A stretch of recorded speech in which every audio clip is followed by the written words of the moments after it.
जय श्री कृष्णा। राधे राधे। ज्येष्ठ मास महात्म्य का चौथा अध्याय, जिसमें हम देखेंगे पंचाग्नि साधन विधान महात्म्य। इसके पहले के प्रथम 3 दिन की कथा की वीडियोस मैंने मेरे चैनल पर बना रखी है, जिन्हें आप मेरे चैनल पर जाके देख सकते हैं, कथा को श्रवण कर सकते हो। ज्येष्ठ मास महात्म्य को सुनने के लिए सवेरे ब्रह्म मुहूर्त में उठकर स्नान आदि करके श्वेत वस्त्र पहनकर सबसे पहले भगवान श्री हरि विष्णु का पूजन करना चाहिए और उनसे संबंधित कथा सुनते हुए फिर ज्येष्ठ मास महात्म्य का पाठ श्रवण करना चाहिए। आज मैं आपको ज्येष्ठ मास महात्म्य के चौथे अध्याय का पाठ बताऊंगी। इससे पहले तीसरे अध्याय में हमने देखा कि स्कंद जी कहने लगे कि हे मुनियों, सब पापों का नाश करने वाला ज्येष्ठ मास के दिनों और जलदान महात्म्य के बारे में मैं आपको बताता हूँ, आप सब श्रवण करें। आपने ज्येष्ठ शुक्ल एकम से द्वादशी तक दशहरा व्रत करने चाहिए ऐसा बताया।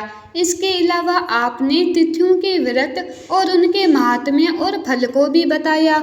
अंत में ज्येष्ठ पूर्णिमा का महात्म्य और कार्य बताए और कहा, इस दिन श्राद्ध और दान करना पितरों के लिए तृप्तिदायक होता है।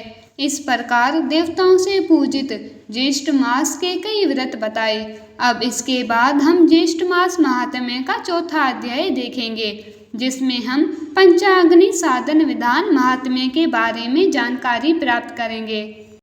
ऋषि लोग कहने लगे कि हे स्कंद जी, आपने अभी पंचाग्नि साधन व्रत का वर्णन किया था, अब आप कृपया करके ये कहिए कि किस कार्य की इच्छा रखने वाले अपने कामनाओं की सिद्धि के लिए इस व्रत को कब करें और इसकी विधि क्या है। जिस प्राचीन व्रत के प्रभाव से गिरिजा यानी पार्वती जी शिवपद को प्राप्त हुई और इसका पंचाग्नि साधन नाम कैसे हुआ, ये सब वार्ता आप हम लोगों से कहिए। स्कंद जी कहने लगे कि हे विप्रो, पूर्व समय में जब श्री शिव जी भगवान ने कामदेव को भस्म कर दिया, तब दीन वंदना पार्वती जी बहुत दिनों तक शोकाकुल रही।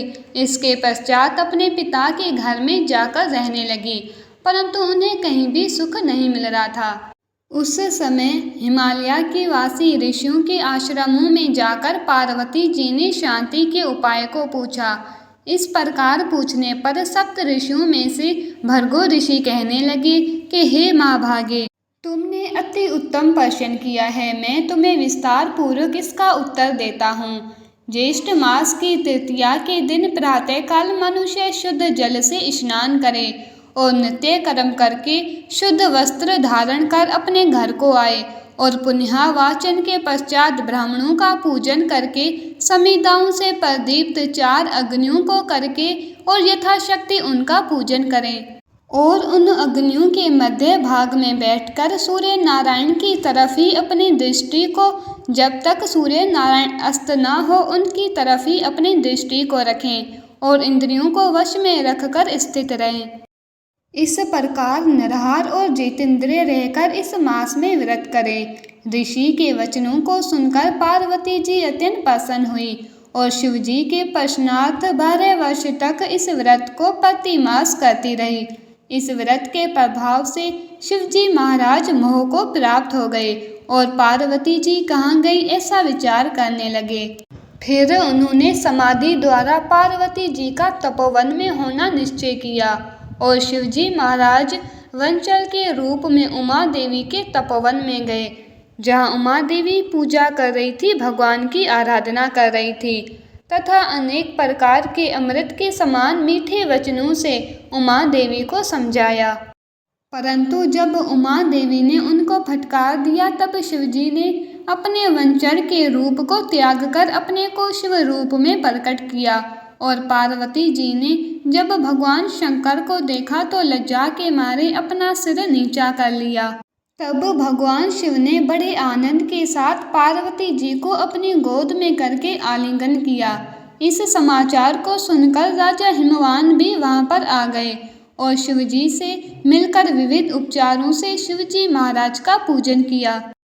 तब श्री शिव जी महाराज हिमवान और तपोवन के वासियों की आज्ञा लेकर पार्वती जी को अपनी अर्धांगिनी बनाकर कैलाश पर्वत की ओर चले गए। स्कंद जी कहने लगे कि हे ब्राह्मणों, मैंने आपसे पंचाग्नि साधन व्रत का विधान कहा, अब आप ज्येष्ठ मास का और क्या महात्म्य सुनना चाहते हैं, मुझे बताइए। ये व्रत सब कामनाओं को पूर्ण करने वाला अनेक मनुष्यों द्वारा पहले किया गया है तथा ये व्रत धर्म, अर्थ, काम और मोक्ष के लिए श्रेष्ठ साधन है। जो मनुष्य इस व्रत को भगवान जगदीश की तुष्टि और पुष्टि के लिए करते हैं, वह इस लोक में समस्त कामनाओं को पाकर अंत में ब्रह्म लोक को प्राप्त होते हैं। इति श्री ज्येष्ठ मास महात्म्य पंचाग्नि साधन व्रत विधान चौथा अध्याय संपूर्ण। आपको मेरा ये वीडियो अच्छा लगा हो तो इसे लाइक कीजिए, शेयर कीजिए। यदि अभी तक आपने मेरे चैनल को सब्सक्राइब नहीं किया है तो कृपया कर मेरे चैनल को सब्सक्राइब कीजिए और बेल आइकन को हिट कीजिए ताकि मेरे नए वीडियोस के नोटिफिकेशन आपको तुरंत प्राप्त हो। जय श्री कृष्णा, राधे राधे।